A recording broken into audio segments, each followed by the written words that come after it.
Hello my dear learners. आशा करता हूँ आप सब बहुत अच्छे होंगे। मैं हूँ अफजल। दोस्तों, जो आज का हमारा लेक्चर है ये बहुत इंपॉर्टेंट लेक्चर है आपके एग्जाम पॉइंट ऑफ व्यू से, क्योंकि इस टॉपिक से बहुत सारे क्वेश्चंस आते हैं। आप किसी भी ईयर्स का पेपर उठा के देख लीजिए, यूजीसी नेट मैनेजमेंट या कॉमर्स का। तो जो बिजनेस पोर्टफोलियो एनालिसिस है, इससे बहुत सारे क्वेश्चंस बनते हैं।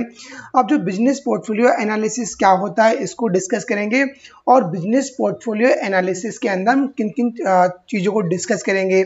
जैसे तुम्हारा जो मार्केट ग्रोथ मैट्रिक्स हो गई, उसको डिस्कस करेंगे, जिसे हम बीसीजी मैट्रिक्स बोलते हैं। इसमें हम डिस्कस करेंगे जो G9 सेल मैट्रिक्स है, हम इसको डिस्कस करेंगे, राइट।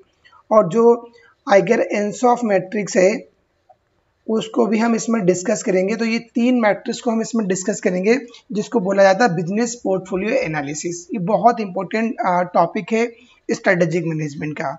तो सबसे पहले हम यहाँ पर अंडरस्टैंड करते हैं कि बेसिकली बिजनेस पोर्टफोलियो एनालिसिस क्या होता है। तो आपको यहाँ पर जो वर्ड है पोर्टफोलियो, इसका मीनिंग क्लियर होना चाहिए कि पोर्टफोलियो क्या होता है।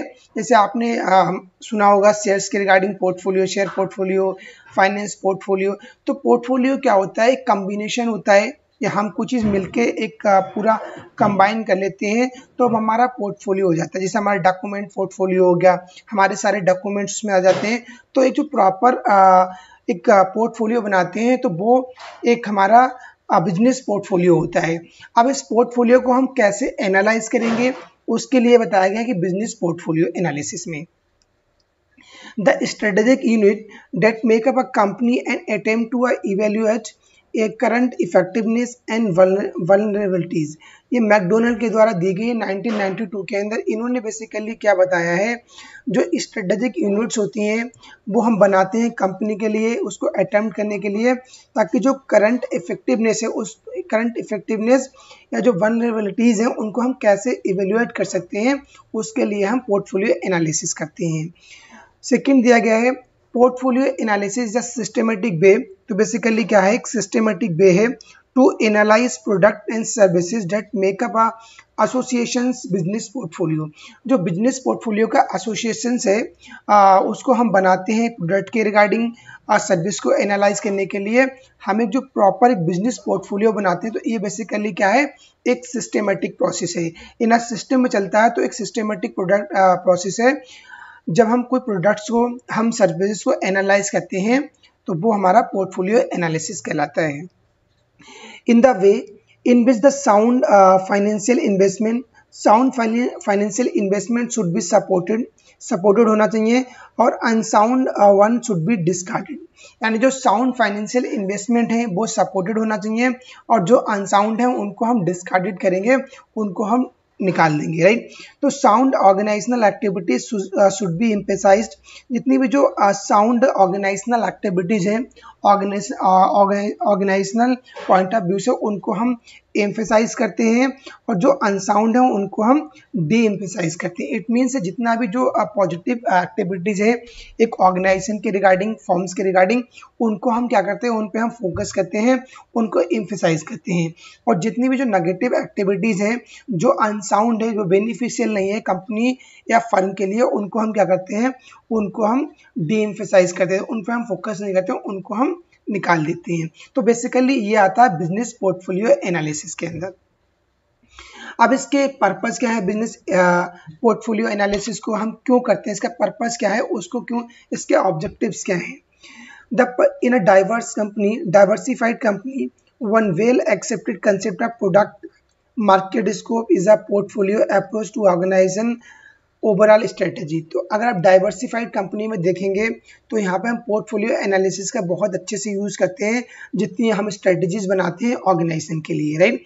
The optimal business portfolio is one that fit perfectly to the company's strength. एक ऑप्टिमल बिजनेस पोर्टफोलियो क्या होता है, जो कंपनी की स्ट्रेंथ है उसके लिए परफेक्टली फिट होता है, परफेक्टली उनके मैच करता है, and help to exploit most attractive industries या मार्केट। जो जितनी भी अट्रैक्टिव इंडस्ट्रीज हैं या जो मार्केट्स हैं उनमें हेल्प करता है, उनको एक्सप्लॉइट करने में हेल्प करता है। तो ऐसा जो ऑप्टिमल बिजनेस पोर्टफोलियो कहलाता है। जो कंपनी की जो स्ट्रेंथ है उनमें अच्छे से फिट बैठ रहा है और जो अट्रैक्टिव इंडस्ट्रीज हैं या जो मार्केट्स हैं उनमें बहुत सारा हेल्प करता है, तो वो हमारा ऑप्टिमल बिजनेस पोर्टफोलियो कहलाता है। ASUB, an strategic business unit, can either be an entire mid size company. जो SBU है वो क्या हो सकती है, वो पूरी मिड साइज कंपनी हो सकती है, या डिवीजन ऑफ लार्ज कॉरपोरेशन, या जो बड़ा कॉरपोरेशन है उसका एक डिवीजन, उसका एक पार्ट हो सकता है। It's normally formulates its own business strategy. तो बेसिकली SBU क्या होता है, ये नॉर्मली अपने खुद की जो बिजनेस लेवल स्ट्रेटजीज हैं उनको फॉर्मुलेट करता है। And often has a separate objectives from the parent company. और जो इनकी पेरेंट कंपनी है, राइट, उसकी इनकी जो स्ट्रेटजी होती हैं और बिल्कुल सेपरेट इनके ऑब्जेक्टिव्स होते हैं, और जो खुद की अपनी बिजनेस लेवल स्ट्रेटजीज फॉर्मुलेट करते हैं। कौन करता है, स्ट्रेटेजिक बिजनेस यूनिट, SBU। अब इसके एम क्या होते हैं, एम को देखते हैं पोर्टफोलियो एनालिसिस के। इसका बेसिकली जो मेजर एम होता है टू एनालाइज, राइट। एनालाइज हम क्या करते हैं, the analyse its current business portfolio. जो करंट बिजनेस पोर्टफोलियो उसको हम एनालाइज करते हैं and decide which SBU should receive मोर और लेस इन्वेस्टमेंट।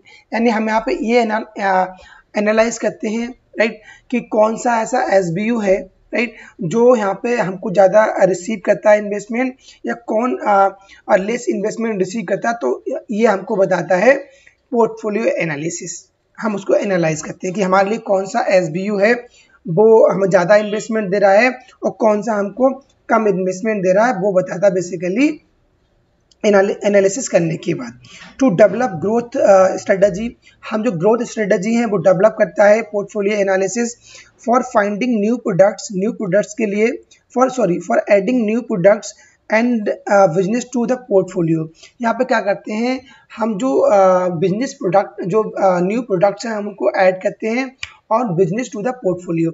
और जो पोर्टफोलियो उसमें जो बिजनेस हो गया या जो न्यू प्रोडक्ट्स हो गए हैं उनको हम ऐड करते हैं।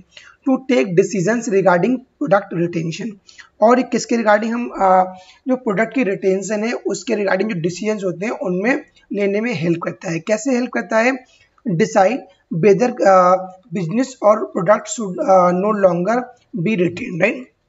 ये डिसाइड करता है कौन सा बिजनेस है या कौन सा प्रोडक्ट है, राइट, जो हम लॉन्ग टर्म के लिए हमको रिटेन नहीं करना है, कौन सा हमको रिटेन करना है। तो ये हमें प्रॉपर डिसीजन लेने के लिए बताता है एक प्रोडक्ट रिटेंशन के लिए, कि किस पर्टिकुलर प्रोडक्ट्स को या किस बिजनेस को हमको रिटेन करना है। तो ये हमको बताता है उसके रिगार्डिंग डिसीजन लेने के लिए। तो ये बेसिकली पोर्टफोलियो एनालिसिस का एम होते हैं। अब इसमें जो सबसे पहली मैट्रिक्स हम स्टडी करेंगे BCG मैट्रिक्स, यानी जिसको हम ग्रोथ शेयर मैट्रिक्स भी बोलते हैं। इससे बहुत सारे क्वेश्चंस आते हैं। BCG मैट्रिक्स क्या होती है, बूस्टन, इसकी फुल फॉर्म भी पूछ लेते हैं, बूस्टन कंसल्टिंग ग्रुप, क्योंकि इसकी कभी कभी फुल फॉर्म भी पूछा जाता है। अब बूस्टन कंसल्टेंसी ग्रुप, और इसको हम अनदर नाम से जानते हैं ग्रोथ शेयर मैट्रिक्स। बिल्कुल कंफ्यूज नहीं होना है।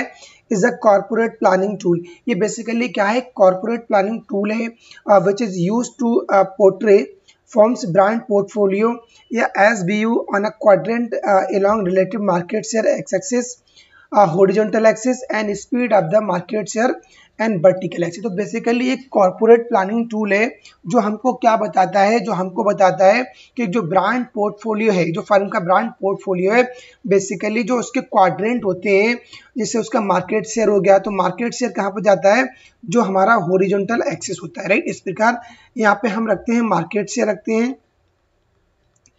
और जो हमारा वर्टिकल आता है बेसिकली ये हमारा आता है यहाँ पे हमारी मार्केट ग्रोथ आती है। तो यहाँ पे आपको ये ध्यान रखना है, यानी हॉरिजॉन्टल में आपका मार्केट शेयर आएगा और वर्टिकल में आपका मार्केट ग्रोथ आएगी। इन क्वाड्रेंट को ये बताता है, right. Growth share matrix is a business tool, ये बिजनेस टूल है which uses relative market share and industry growth factors to evaluate the potential of business brand portfolio and suggest further investment strategies। ये एक business tool है जो हमको हम कैसे use करते हैं कि जो रिलेटेड मार्केट क्या है, राइट, मार्केट शेयर क्या है, जो उसकी मार्केट ग्रोथ क्या है, उनको हम इवेल्युएट करते हैं कि कौन सा पोटेंशियल किस ब्रांड पोर्टफोलियो के अंदर, किस बिजनेस के अंदर ज़्यादा पोटेंशियल है, उसको हम इवेलुएट करते हैं। और हम इसको हम फिर हमको सजेशन मिलता है, हमको सजेस्ट करता है कि हमको किस स्ट्रेटजीज में फर्दर हमको इन्वेस्टमेंट करना है, किस स्ट्रेटजीज में हमको इन्वेस्टमेंट करना है, इसको एनालिसिस करने के बाद, इसको इवेलुएट करने के बाद। अब इसका जो डायग्राम है, इसमें बेसिकली 4 क्वाड्रेंट होते हैं। इस डायग्राम को बहुत अच्छे से आपको याद करना है। पूरा डायग्राम का जो मैप है आपके माइंड के अंदर होना चाहिए, राइट। तो क्वेश्चन आपका गलत नहीं होगा। इसमें 4 क्वाड्रेंट होते हैं। आपका स्टार आता है, क्वेश्चन मार्क है, कैश काउ है और डॉग्स आता है, राइट। 4 क्वाड्रेंट आते हैं इसके अंदर। और यहाँ पे क्या होता है, जो हॉरिजॉन्टल होता है एक्सिस, यहाँ पे मार्केट शेयर होता है, जो हाई या लो हो सकता है, और जो वर्टिकल एक्सिस है वहाँ पे हमारा मार्केट ग्रोथ हो सकता है। तो पूरी मैट्रिक्स बेसिकली इन 4 क्वाड्रेंट्स के रिगार्डिंग बताती है। तो इन क्वाड्रेंट को हमें बहुत अच्छे से अंडरस्टैंड करना है कि किस क्वाड्रेंट में क्या होता है और बेसिकली इनका मीनिंग क्या है। इनको हम अच्छे से 1 बाय 1 डिस्कस करेंगे। तो सबसे पहले बेसिकली देखेंगे कि स्टार जो क्वाड्रेंट क्या होता है। स्टार क्वाड्रेंट को देखते हैं यहाँ पे। तो स्टार क्वाड्रेंट जो होता है, बीसीजी मैट्रिक्स, थोड़ा इसका ओवरव्यू लेते हैं बीसीजी मैट्रिक्स का, कि बीसीजी मैट्रिक्स का ओवरव्यू क्या है, इसको भी एक बार देखते हैं यहाँ पे। यस, बीसीजी मैट्रिक्स का ओवरव्यू क्या है, इसको एक बार डिस्कस करते हैं। तो BCG matrix is a framework, एक ऐसा फ्रेमवर्क है created by the Boston consulting group. Already बताया था किसने किया था, बीसीजी, इसका नाम पड़ा है BCG, Boston consulting group, to evaluate the strategic position of a business brand portfolio and its potential। ये जो बोस्टन कंसल्टिंग ग्रुप है उसने इस फ्रेमवर्क को क्रिएट किया और इससे हम ये इवेल्युएट करते हैं कि एक जो ब्रांड पोर्टफोलियो है उसका जो पोटेंशियल है, राइट, उसकी स्ट्रेटेजिक पोजीशन क्या है, उसको हम इवेल्युएट करते हैं। किसकी करते हैं कि जो एक बिजनेस ब्रांड पोर्टफोलियो है या जो उसका पोटेंशियल है, उसकी जो स्ट्रेटेजिक पोजीशन क्या है, उसको यहाँ पे इवेल्युएट किया जाता है, राइट। तो ये आपको ध्यान रखना है गाइस। आपको यहाँ पे ये बताना जो बीसीजी मैट्रिक्स है किसके द्वारा डेवलप करेगी, तो आपको ऑथर्स का नाम बताना है, क्योंकि डायरेक्टली कई बार क्वेश्चन बना है कि जो बीसीजी मैट्रिक्स है वो किसके द्वारा डेवलप करेगी, तो आपको ये पता होना चाहिए। इट क्लासिफाइज बिजनेस पोर्टफोलियो, ये आप कमेंट बॉक्स में बताइए कि बीसीजी मैट्रिक्स है वो किसके द्वारा डेवलप करेगी। It classifies business portfolio into 4 categories based on industry attractiveness. तो बेसिकली जो ये पोर्टफोलियो होता है इसमें 4 कैटेगरी, 4 क्वाड्रेंट होते हैं, और इंडस्ट्री अट्रैक्टिवनेस जिसके अंदर growth rate of the industry and competitive position यानी related market share, right. These 2 dimensions reveal likely profitability of a business portfolio in terms of cash needed to support unit and cash generated by it। तो basically जो ये 2 dimensions हैं, इसकी market share हो गया, market growth हो गया, ये हमको बिजनेस जो पोर्टफोलियो उसकी प्रॉफिटेबिलिटी के बारे में बताती है, right.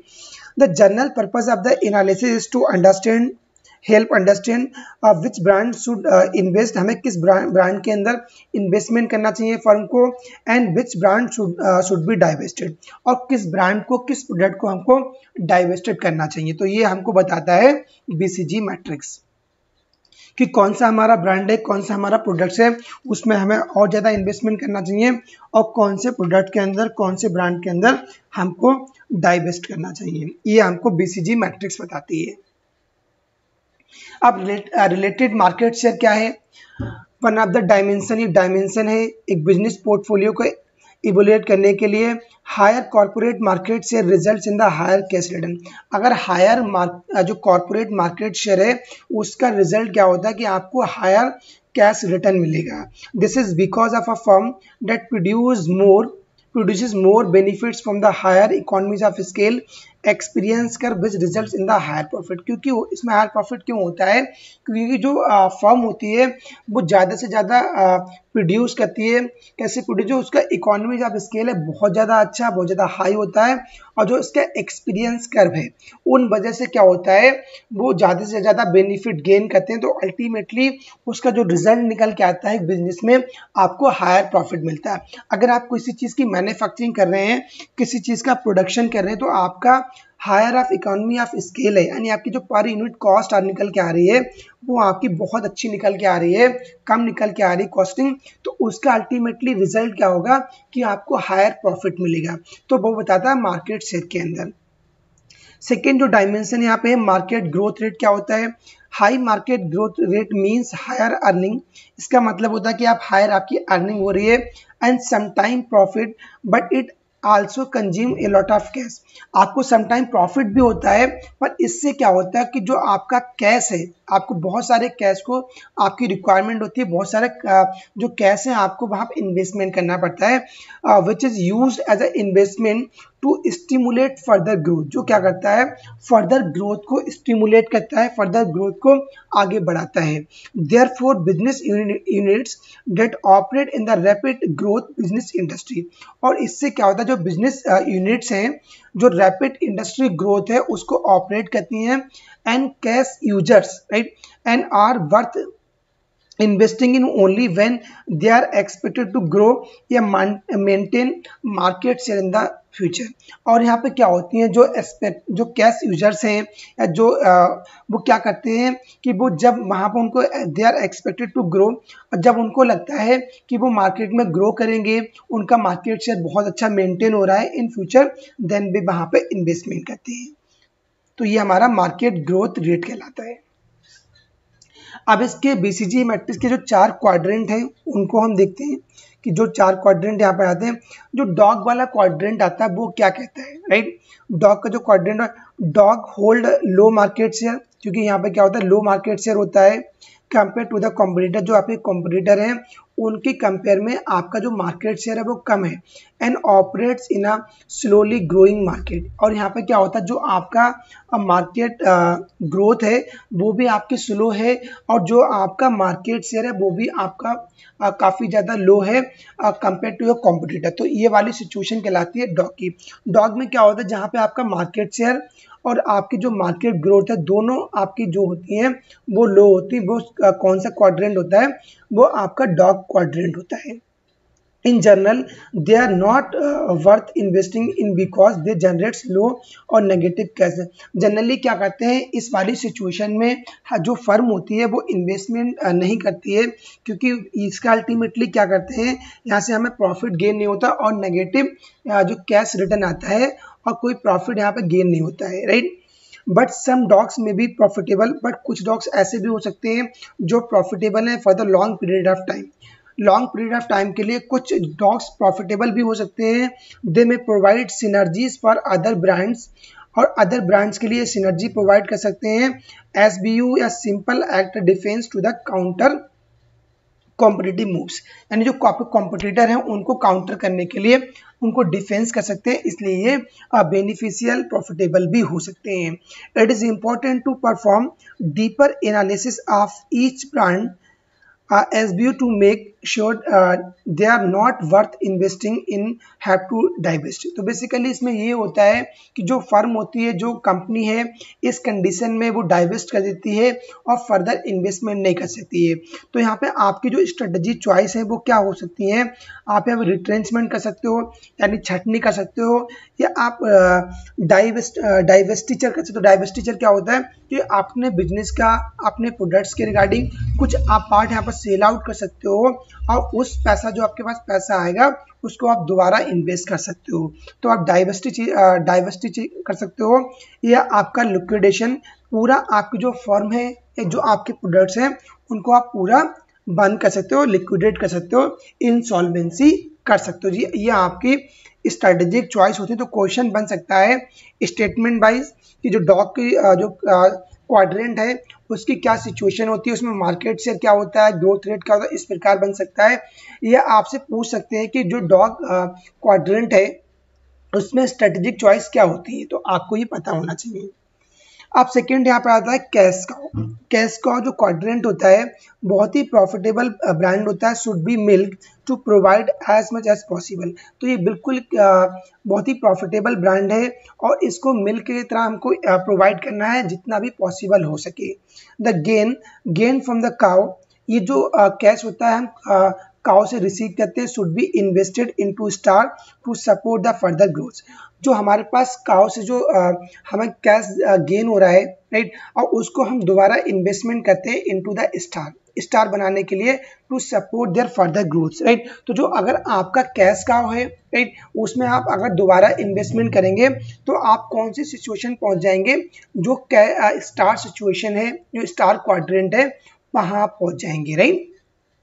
According to the growth share matrix, corporate should not invest into cash cow to induce growth, but only to support them, they can maintain their current market share। इसमें क्या है कि इनमें सपोर्ट भी करना चाहिए, जो करंट मार्केट शेयर है उसको मेंटेन करने के लिए सपोर्ट करना चाहिए, राइट। तो मार्केट जो कैश काउ होता है, कैश काउ में क्या होता है, कैश काउ में जो होता है, जो आपका मार्केट शेयर है, बेसिकली कैश काउ के अंदर जो मार्केट शेयर होता है वो हाई होता है, राइट। और जो आपका मार्केट ग्रोथ होता है, मार्केट ग्रोथ वो वहां पे लो होता है। तो वो कौन सी कंडीशन होती है, वो आपकी कैश काउ कंडीशन होती है। Again it is not always the truth, ये हमेशा सही नहीं हो सकता है। Cash cow are usually large corporations, जो कैश काउ बेसिकली होते हैं लार्ज कॉर्पोरेशन में यूजली यूज होते हैं, and that are capable of innovating new products या प्रोसेसेस। जो नई प्रोडक्ट्स हैं, नई टेक्नोलॉजीज हैं, उनको इनोवेट करने के लिए कैपेबल होते हैं, विच में बिकम न्यू स्टार्स, जो आगे चल के फर्दर में न्यू स्टार्स बन सकती हैं, राइट। इसमें स्ट्रेटेजिक चॉइस क्या है, आप प्रोडक्ट का डेवलपमेंट कर सकते हो, डाइवर्सिफिकेशन कर सकते हो, डाइवर्सिटी कर सकते हो, या आप रिट्रेंचमेंट भी कर सकते हो। ये टोटली एक जो बिजनेस ऑनर है उस पर डिपेंड करना होता है कि वो प्रोडक्ट डेवलपमेंट करना चाहता है, या जो प्रोडक्ट का डाइवर्सिफिकेशन करना चाहते हैं, या वो डाइवर्सिटी करना चाहते हैं, retrenchment, is totally depend upon the owner of the business. फिर आती है स्टार नाम से क्लियर हो रहा है, जहाँ पे मार्केट जो शेयर है वो भी हाई है और जो मार्केट ग्रोथ है वो भी हाई है, तो बेसिकली ये स्टार के अंदर आता है, right. They are primary units in which the company should invest its money, because star are expected to become cash cow and generate positive cash flow, right. यहाँ पर ज़्यादा से ज़्यादा इन्वेस्टमेंट करना चाहिए, क्योंकि आपका मार्केट शेयर भी हाई है और आपका जो मार्केट ग्रोथ है वो भी आपको हाई है। तो आपके बहुत सारे चांसेस हैं कि आपको ज़्यादा से ज़्यादा आपका cash flow, positive cash flow आपके लिए होगा, राइट। तो इस वाली कंडीशन में क्या होता है, जो चॉइस क्या आती है, आप वर्टिकल इंटीग्रेशन कर सकते हैं, आप हॉरिजॉन्टल इंटीग्रेशन कर सकते हैं, आप मार्केट पेनिट्रेशन कर सकते हैं, आप मार्केट डेवलपमेंट कर सकते हैं, या आप प्रोडक्ट का डेवलपमेंट कर सकते हैं। ये आप पर डिपेंड करता है कि आपके पास कंडीशन दोनों फेवरेबल हैं। जो मार्केट शेयर है वो भी आपके लिए फेवरेबल है, राइट, और जो आपके लिए मार्केट ग्रोथ है बेसिकली वो भी आपके लिए फेवरेबल है। तो आपको बहुत अच्छी अपॉर्चुनिटी है। तो ये आप पर डिपेंड करता है कि आप किस प्रकार इंटीग्रेट कर सकते हैं, राइट। जैसे आपको वर्टिकल इंटीग्रेशन क्या है, हॉरिजॉन्टल इंटीग्रेशन क्या होता है, इसकी ऑलरेडी हमने लेक्चर लिया है, उसमें हमने बहुत अच्छे से डिस्कस किया है। जो expansion through the corporate strategy उसमें डिस्कस किया है। तो आप अगर आप उस वीडियो को रेफर करना चाहते हैं, अच्छे से आप अंडरस्टैंड करना चाहते हैं कि वर्टिकल इंटीग्रेशन क्या होता है, हॉरिजॉन्टल इंटीग्रेशन क्या होता है, तो आप उस वीडियो को रेफर कर सकते हैं। बहुत अच्छी उसमें कंसेप्ट को हमने बहुत अच्छे से कंसेप्ट को एक्सप्लेन करा है, राइट। अब क्वेश्चन मार्क क्या होता है, यहाँ पर क्वेश्चन लगा हुआ है, ये आप पर डिपेंड करता है कि आप आगे इन्वेस्टमेंट करना चाहते हैं या आप वहाँ पर डिस इन्वेस्टमेंट करना चाहते हैं। ये क्वेश्चनेबल है, क्वेश्चन मार्क है। Question mark are the brand that require much closer consideration, right? They hold low market share। यहाँ बेसिकली क्या होता है, जो मार्केट शेयर आपका होता है वो लो होता है in fast growing consuming large amount of cash and incurring loss. जबकि जो आपकी मार्केट ग्रोथ क्या होती है, मार्केट ग्रोथ यहाँ पे हाई होती है, पर जो आपका मार्केट शेयर होता है वो आपका लो होता है। किस कंडीशन में, क्वेश्चन मार्क के अंदर। It has potential to gain market share and become a star which would later to be a cash cow. इसमें ऐसा पोटेंशियल होता है कि अगर जो आपका मार्केट शेयर है वो आपको अगर आप गेन कर रहे हो तो आप एक स्टार बन सकते हो, या आप बाद में कैश काउ भी बन सकते हो, राइट। तो ये क्वेश्चनेबल होता है, क्वेश्चन मार्क होता है। Question mark don't always succeed and even after large amount of investment they struggle to gain market share, eventually become dogs। यहाँ पे डॉग वाली सिचुएशन भी आ सकती है। Therefore they require very close consideration to decide if they are worth investing on not. इसलिए ये ऐसी क्लोज कंसिडरेशन होती है, यहाँ पर रिक्वायरमेंट होती है, आप प्रॉपर डिसीजन लेते हो अच्छे से कि आपको यहाँ पे इन्वेस्टमेंट करना चाहिए या आपको यहाँ पे इन्वेस्टमेंट नहीं करना चाहिए। अगर आप इन्वेस्टमेंट करते हो तो आप स्टार वाले कंडीशन पहुंच सकते हो। अगर आपकी स्ट्रेटजी प्रॉपर सही नहीं है, राइट, तो आप जो है डॉग वाली सिचुएशन में भी पहुंच सकते हो। तो यहाँ पर चॉइसेस क्या होती है स्ट्रेटजी की? मार्केट पेनिट्रेशन भी हो सकता है, आप मार्केट डेवलपमेंट कर सकते हो, प्रोडक्ट का डेवलपमेंट है, या आप डाइवर्स टीचर भी कर सकते हो, राइट। ये आप पर डिपेंड करता है। तो बेसिकली इसके जो 4 क्वाड्रेंट थे जिनको हमने डिस्कस किया था पूरी मैट्रिक्स को, जिसमें हमारा स्टार था, आपका कैश काउ हो गया, क्वेश्चन मार्क हो गया और डॉग्स हो गए, राइट, ये हो गया। और इसमें हम देखते हैं कि जो क्वेश्चन मार्क होता है बेसिकली इसको हम प्रॉब्लम चाइल्ड भी बोलते हैं और वाइल्ड कैट भी बोला जाता है। तो बिल्कुल कंफ्यूज नहीं होना है यहाँ पे। क्वेश्चन मार्क को हम क्या बोलते हैं? इन्हें हम बोलते हैं वाइल्ड कैट, एंड बोलते हैं इसे हम वाइल्ड कैट भी बोला जाता है। और जो प्रॉब्लम चाइल्ड यानी प्रॉब्लम चाइल्ड भी इसी को बोला जाता है। तो बिल्कुल यहाँ पर इनके नाम आपको अच्छे से ध्यान होना चाहिए, right. Wild cat and problem child, क्योंकि क्वेश्चन ऑलरेडी बन चुका है कि वाइल्ड कैट या प्रॉब्लम चाइल्ड जो है वो किसको बोला जाता है? जो 4 क्वाड्रेंट हैं बीसीजी मैट्रिक्स के, राइट। अब जो अनदर मैट्रिक्स है G9 cell matrix, G9 cell matrix को हम डिस्कस करते हैं कि बेसिकली G9 सेल मैट्रिक्स क्या है। G9 सेल मैट्रिक्स जिसे हम G या फ्रेमवर्क भी बोला जाता है शॉर्ट फॉर्म में, G framework that evaluates business portfolio. ये बिजनेस पोर्टफोलियो को इवेल्युएट करती है, जैसे जो बीसीजी मैट्रिक्स थी वैसे ये भी जो बिजनेस पोर्टफोलियो है उसको इवेल्युएट्स करती है। Provide further strategic implementation and help to prioritise to investment needed for the each business units, right. जितने बिजनेस यूनिट्स में हमें यहाँ प्रॉपर इन्वेस्टमेंट की रिक्वायरमेंट होती है, हम प्रॉपर अच्छे से एनालाइज करते हैं और उनको अच्छे से इवेल्युएट करते हैं बिजनेस पोर्टफोलियो को। तो बेसिकली ये सेम उसी जो बीसीजी मैट्रिक का कंसेप्ट है वही इसका कंसेप्ट है, पर ये उसका एक एडवांस वर्जन है, राइट। एक improve version of the BCC matrix है, तो इसको आपको याद रखना है। जी मैकेंजी 9 बॉक्स मैट्रिक्स, इसको 9 बॉक्स मैट्रिक्स बोला जाता है क्योंकि इसमें 9 बॉक्सेस होते हैं। And it's a strategy tool, एक स्ट्रेटजी टूल है।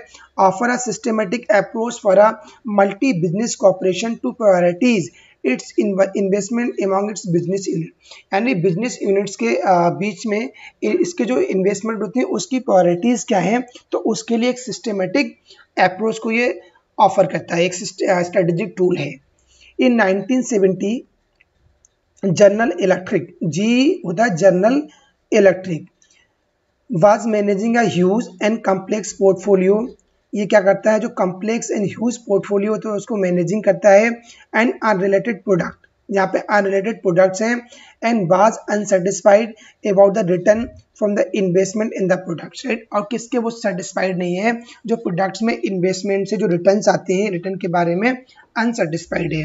तो G consulted the McKinsey and consulting company consulting group in 1970। ये किसके द्वारा डेवलप करी गई है? मैकेंजी और कंपनी कंसल्टिंग ग्रुप है, उन्होंने 1960 में इसको डेवलप किया था। As a result the 9 box framework was design, जिन्होंने इसे 9 बॉक्स फ्रेमवर्क को डिजाइन करा गया था, राइट। तो ये आपको ध्यान रखना है कि कितने बॉक्सेस होते हैं, इसमें 9 बॉक्सेस होते हैं। किसके द्वारा ये डेवलप करी गई है? McKinsey and company consulting group in 1970 में डेवलप किया गया था।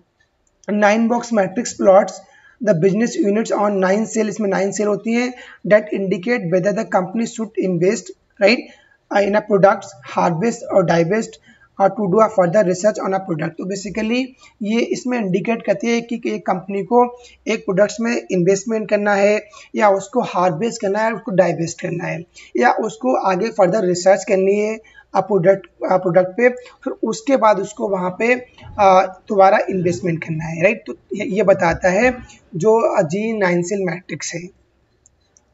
जो business units are evaluated on 2 axis, 2 axis होते हैं। एक आपका इंडस्ट्री एक्टिवनेस होता है और competitive strength of a business unit, जो आपका बिजनेस यूनिट की स्ट्रेंथ क्या है वो अनदर डायमेंशन पाता है। ये क्या है, एक improved version of BCG matrix है। तो आपको स्टेटमेंट में बन सकता है कि इसमें कितने एक्सेस होते हैं, इसमें 2 एक्सेस होते हैं, आपका industry attractiveness and competitive strength of the unit. और ये किसका इम्प्रूव वर्जन है, बीसीजी मैट्रिक्स का। इसको हम जो G9 सेल मैट्रिक्स है, इसको हम और भी नाम जानते हैं, स्पॉट लाइट मैट्रिक्स, क्योंकि स्पॉटलाइट मैट्रिक्स को बोला जाता है कि जो ट्रैफिक लाइट्स होती हैं उसी से इसको कंसेप्ट को लिया गया है, उसी ट्रैफिक लाइट पे पूरा कंसेप्ट डिपेंड करता है। इसको इसलिए इसको स्पॉटलाइट मैट्रिक्स भी बोला जाता है।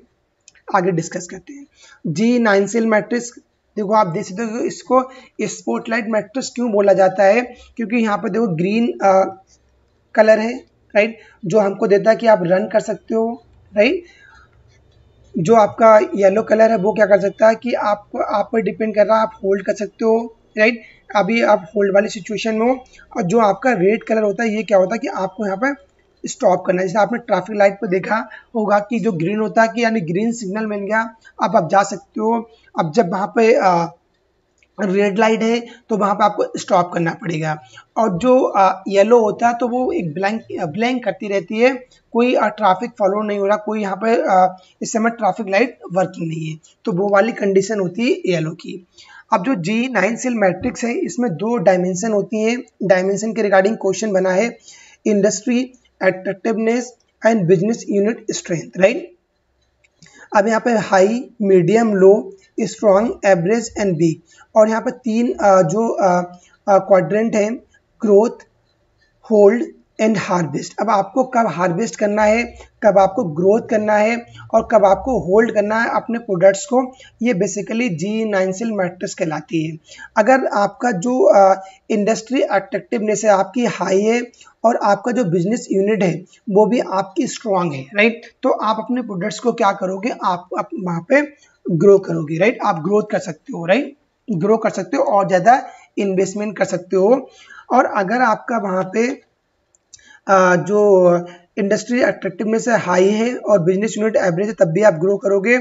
और जब आपका जो बिजनेस यूनिट है, जो आपकी स्ट्रेंथ है वो आपकी वीक है और आपका जो इंडस्ट्री अट्रैक्टिवनेस है वो आपकी हाई है, तो वहाँ पे आप होल्ड कर सकते हो, आप वेट कर सकते हो। जब आपके लिए मार्केट फेवरेबल है देन दोबारा आप इसको स्टार्ट कर सकते हो, प्रोसेस कर सकते हो। ऐसे ही प्रॉपर उन्होंने एक्सप्लेन करा गया है।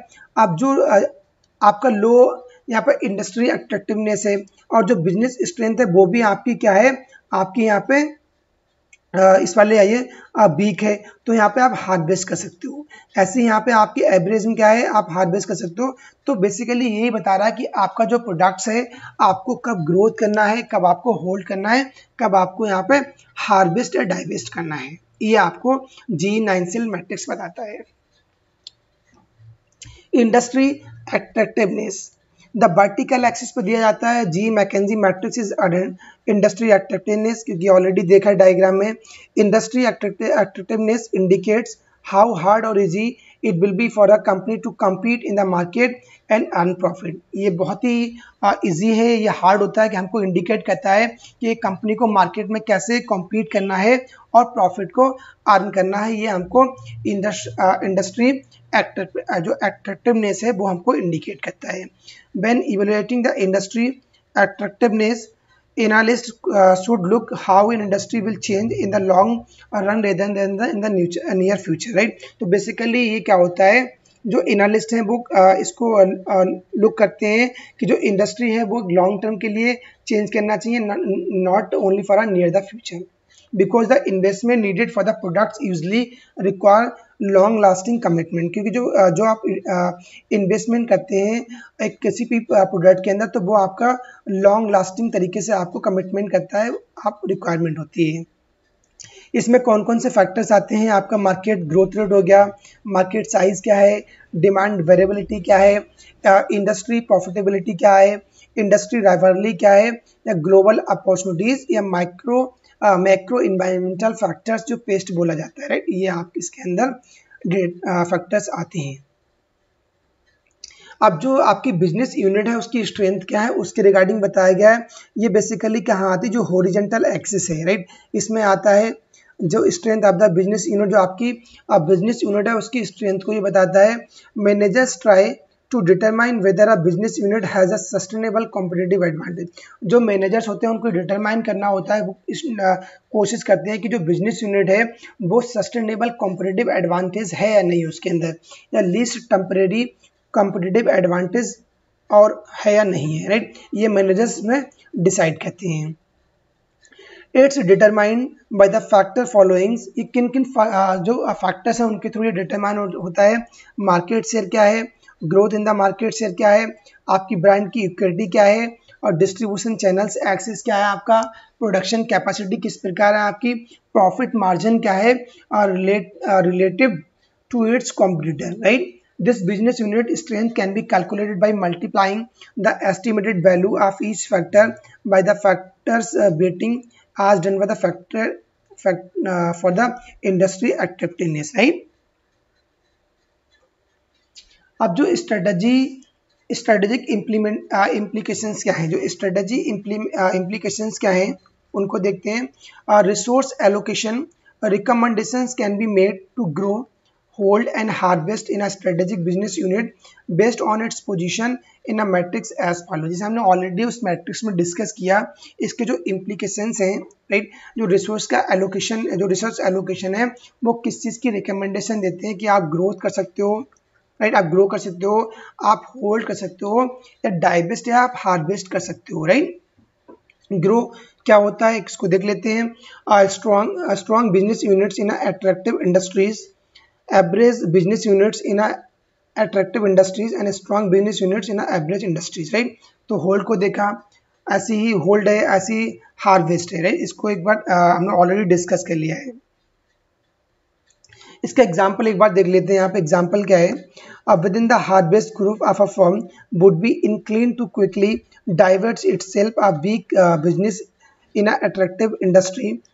जिसमें क्या होता है कि जो हार्वेस्ट ग्रुप होता है, जो फर्म का एक जो हार्वेस्ट ग्रुप है वो क्या करता है, बहुत ही क्विकली डाइवर्स करता है, जो उसका वीक बिजनेस एरिया वहाँ से अपने आप में डाइवर्स करता है इन अनअट्रैक्टिव। जब अनअट्रैक्टिव इंडस्ट्री है तो वो वहाँ से क्विकली डाइवर्स करता है, whereas it might perform a phase harvest to an average business unit in a same industry, right. अब जो लास्ट इसमें आती है जो मैट्रिक्स है वो हमारी एंसॉफ मैट्रिक्स है। एंसॉफ मैट्रिक्स क्या बेसिकली होती है, इसको हम प्रोडक्ट मार्केट एक्सपेंशन ग्रिड भी बोलते हैं, क्योंकि इसमें प्रोडक्ट और मार्केट का एक्सपेंशन हो रहा है, इसलिए इसको प्रोडक्ट मार्केट एक्सपेंशन ग्रिड भी बोला जाता है।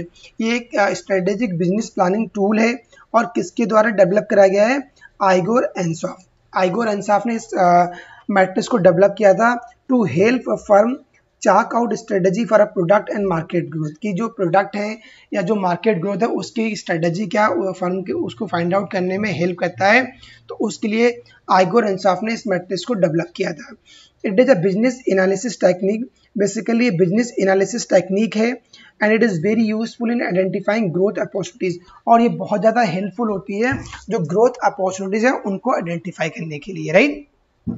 तो अगर अपने आप बिजनेस में भी आप इसे यूज़ कर सकते हो एंसॉफ मैट्रिक्स को, कि आपको आइडेंटिफाई करना है कि आपके लिए जो ग्रोथ अपॉर्चुनिटीज़ क्या हैं, राइट, उनको आप इसकी मैट्रिक्स के थ्रू आप आइडेंटिफाई कर सकते हो, इसलिए ये एनालिसिस टेक्निक बोला जाता है। अब इस डायग्राम में बहुत अच्छे से आप देख सकते हैं, यहाँ पे जो हॉरिजॉन्टल एक्सिस है वहाँ पे प्रोडक्ट दिया गया है और जो वर्टिकल एक्सिस है वहाँ पे मार्केट दिया गया है। अब new and existing and new, ये सारे जो डायग्राम्स है ना, इनको आपको एक दो बार अपनी कॉपी पे ड्रॉ करने हैं, फिर अच्छे से आपके पूरे एक माइंड में एक पिक्चर क्लैरिटी बन जाएगी, राइट, तो फिर आप कभी नहीं भूलेंगे। एग्जिस्टिंग एंड न्यू, इसमें 4 क्वाड्रेंट है क्योंकि 2x2 मैट्रिक्स बोला जाता है इसको। हाँ, इसको भी ध्यान रखना है, 2x2 मैट्रिक्स भी इसको बोला जाता है, राइट। अब इसमें market penetration, product development and market development and diversification, right. अब इनको 1 बाय 1 देखते हैं। मार्केट पेनिट्रेशन क्या होता है, in the Ansoff matrix market penetration is adopted as a strategy, इसको हम एक एज अ स्ट्रेटजी के रूप में अडॉप्ट करते हैं when firm has in existing product, जब फर्म के पास क्या होता है एक एग्जिस्टिंग प्रोडक्ट्स है and need a growth strategy for the existing market, और उनके पास क्या है एग्जिस्टिंग प्रोडक्ट्स हैं और एग्जिस्टिंग मार्केट्स है, राइट। तो ये वाला क्या होता है कि मार्केट पेनिट्रेशन होता है, कि बेसिकली मार्केट पेनिट्रेशन क्या होता है कि मार्केट में हमको जल्दी जल्दी इंटर करना है, राइट, क्योंकि आपके पास ऑलरेडी एग्जिस्टिंग प्रोडक्ट्स हैं और आपके लिए एग्जिस्टिंग मार्केट है, तो आपको यहाँ पे मार्केट पेनिट्रेशन करना, मार्केट में अपने प्रोडक्ट्स को एंट्री करनी है, राइट। इसका एग्जांपल बहुत बढ़िया है, जो टेलीकॉम इंडस्ट्री है इसका परफेक्ट एग्जांपल है कि most telecom products are existing in the market, क्योंकि जितने भी जो टेलीकॉम प्रोडक्ट्स होते हैं मोस्टली वो मार्केट में एग्जिस्टिंग होते हैं and they have the same market, और उनके लिए सेम मार्केट होती है टू कैटर करने के लिए, right. Thus in such cases the competition is higher, और यहाँ पे कंपटीशन भी हायर होता है, you might have to go out the way to cater your market, यहाँ पे आपके पास ऐसे रास्ते होते हैं कि आपको अपनी मार्केट को कैसे कैटर करना है to increase your firm's market share, ताकि आप अपने मार्केट शेयर है उनको उसको इंक्रीज कर सकते हैं। तो मार्केट पेनिट्रेशन का जो एग्जांपल होता है टेलीकॉम इंडस्ट्री बहुत अच्छे से यूज़ करती है, क्योंकि जो यहाँ पे एग्जिस्टिंग प्रोडक्ट्स होते हैं बेसिकली और आपकी एग्जिस्टिंग मार्केट होती है, तो वो कंडीशन क्या होती है, वो मार्केट पेनिट्रेशन कहलाती है। अब यहाँ पे आता है मार्केट डेवलपमेंट, इन मार्केट डेवलपमेंट और प्रोडक्ट डेवलपमेंट में लर्नर्स आप कंफ्यूज होते हो, तो इनको कैसे आपको याद रखना है, मार्केट डेवलपमेंट और प्रोडक्ट डेवलपमेंट।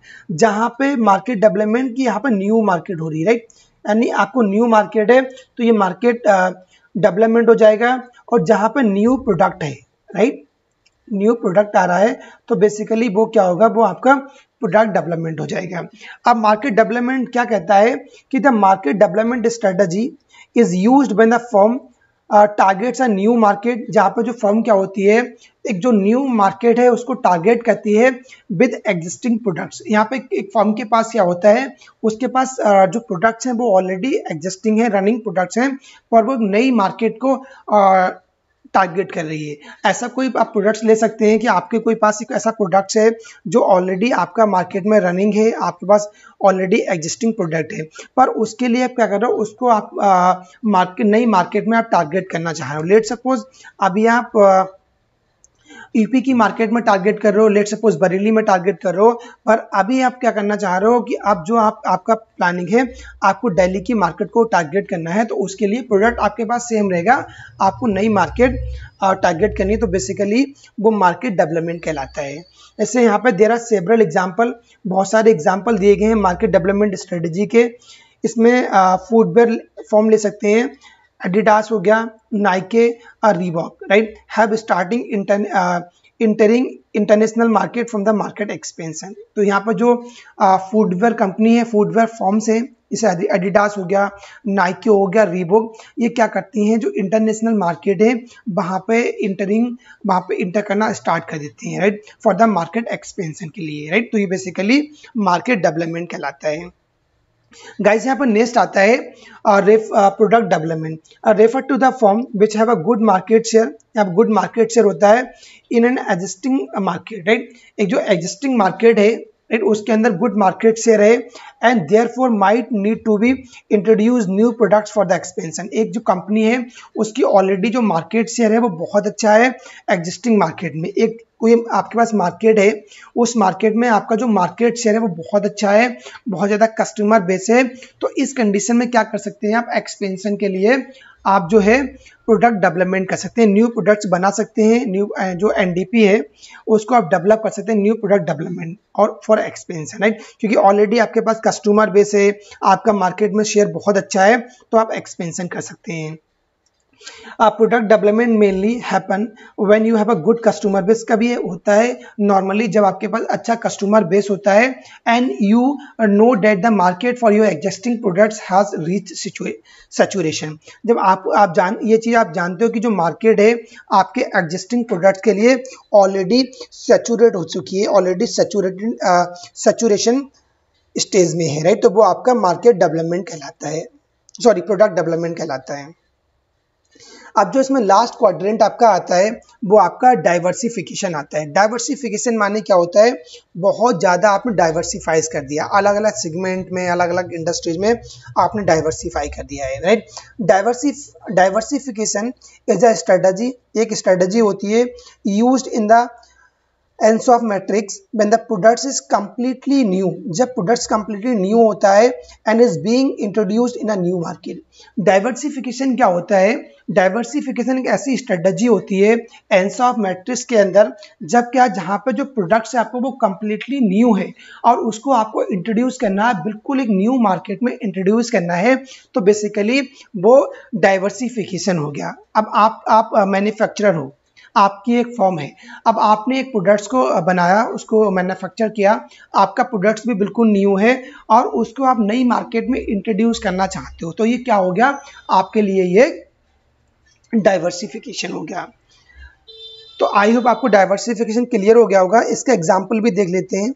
इसका एग्जाम्पल क्या है, जितने भी जो बड़े बड़े ग्रुप हैं जैसे टाटा हो गया और रिलायंस हो गया, जो इनिशियली स्टार्टेड करते हैं with one products but have expanded into completely unrelated segment by introducing new or their own products, right? Tata for example has presence in a steel, motor and now in the retail. इसे इसका बहुत अच्छा example है diversification का Tata starting में क्या था, टाटा ने जो अपना प्रोडक्ट स्टार्ट किया था इन द स्टार्टिंग स्टील में स्टार्ट किया था, पर उनके पास कस्टमर बेस बढ़िया था, तो उन्होंने उनके पास एक अच्छा मार्केट शेयर था, कस्टमर बेस बहुत अच्छा था, तो उन्होंने क्या करा, एक जो अनरिलेटेड प्रोडक्ट्स हैं, राइट, अभी वो स्टील की मैन्युफैक्चरिंग कर रहे थे, तो जो बिल्कुल अनरिलेटेड प्रोडक्ट्स हैं उनको उन्हें स्टार्ट कर दिया, नया प्रोडक्ट्स बनाया, बिल्कुल न्यू प्रोडक्ट्स था और नई मार्केट में वो इंटर हो गए, राइट, नए मार्केट में उन्होंने लॉन्च कर दिया। जैसे मोटर, अब टाटा क्या है, स्टील के अलावा मोटर्स में भी आ रहा है, टाटा की जो ऑटोमोबाइल्स आती हैं, राइट, जो कार वगैरह उसमें आ रहा है, और टाटा इवन अब तो रिटेल इंडस्ट्रीज में भी आ गया है। तो यहाँ पे क्या करा, टाटा ने डाइवर्सिफिकेशन कर दिया, क्योंकि उनके पास ऑलरेडी बहुत ज़्यादा सेटअप था और उनके पास कस्टमर बेस बहुत अच्छा था, मार्केट शेयर ऑलरेडी था, तो उन्होंने एक नए प्रोडक्ट्स को बनाया और नई मार्केट में एंटर कर दिया, तो बेसिकली ये डाइवर्सिफिकेशन कहलाता है। तो गाइज ये आज का जो हमारा लेक्चर है वो फिनिश हो गया है। इसमें हमने डिस्कस किया है कि बिजनेस पोर्टफोलियो एनालिसिस क्या होता है, उसके अंदर हमने जो BCG मैट्रिक्स है यानी बूस्टन कंसल्टिंग जो ग्रुप है उसको डिस्कस किया था, और उसके बाद हमने जो डिस्कस किया था G9 सेल मैट्रिक्स, इसको हम बोलते हैं स्पॉटलाइट मैट्रिक्स बोला जाता है, इसको हमने डिस्कस किया। और जो लास्ट में हमने डिस्कस किया था जो आइगोर एंसॉफ है उन्होंने मैट्रिक्स दी थी, क्या कौन सी मैट्रिक्स दी थी, उन्होंने बोला था product and market expansion grid, ये जो उन्होंने मैट्रिक्स दी थी उसको हमने डिस्कस किया। तो ऑलमोस्ट जो बिजनेस पोर्टफोलियो एनालिसिस है उसको हमने कंप्लीटली डिस्कस कर लिया है। तो गाइज अगर आपको ये वीडियो अच्छी लगी हो, राइट, तो प्लीज़ वीडियो को लाइक करिए और ज़्यादा से ज़्यादा शेयर करिए। अगर आप चैनल पे नए हैं तो चैनल को सब्सक्राइब करिए और साथ में जो बेल आइकन है उसको ऑन कर दीजिए। और जो हमारा कल का गाइज टॉपिक रहेगा वो हमारा स्ट्रेटजी इम्प्लीमेंटेशन रहेगा, क्योंकि वो last topic of the strategic management है, स्ट्रेटेजिक इम्प्लीमेंटेशन, उसमें हम जो 7 एस हैं उनको हम डिस्कस करेंगे गाइस। तो गाइस चलते हैं, thank you, have a nice day. Audio Jungle।